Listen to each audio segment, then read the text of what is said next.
මහා තථාගත බුදුරජාණන් වහන්සේගේ කාරුණික නිත් සංගලට අනේ මේ දිවයින පෙනුණා. බුදුරජාණන් වහන්සේ දුටුවා ලක්දිරණේ දා මහා යක්ෂ සමාගම.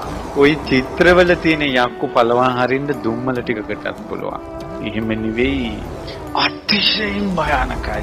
මිනිස්සෙක් යකෙක් දැක්කොත් එහෙම සිහි විකල් වෙනවා. මිනිස්සු මෙහෙම අතට අරගෙන මිරිකලා ජුස බොන්න පුළුවන්. ඒ යක්ෂයන් පිම්බොත් මහා සුලි කොනාටු හට ගන්නවා. මේ මහා බලවත් යක්කු කොමෙද්දි පුංචි පුංචි යක්කු ටික තැන් තැන් වල හැංගුණා. මේ පැත්ත පලාතේ නැහැ. අන්න බුදු කරුණාවෙන් දුටුවා.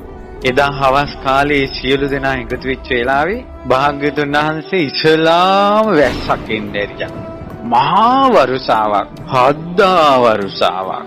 කොහෙන් එනවදෝ සිතාගත නොහැකි වරුසාවක්. තැන් තැන් වලින් මහා ජලය ගලාගෙන යන වරුසාවක්. ඒත් වටපිට බැලුවා. ඒත් ඇති ගන්න හැමෝම. හැබැයි ඒ ඇත්තන්ට තිබ්බා යමක්. ඒ තමයි මේ වරුසා මේ අහසේ වලාකුළු කටින් පිඹලා යවන්න පුළුවන් ඒ යක්කොන්ට.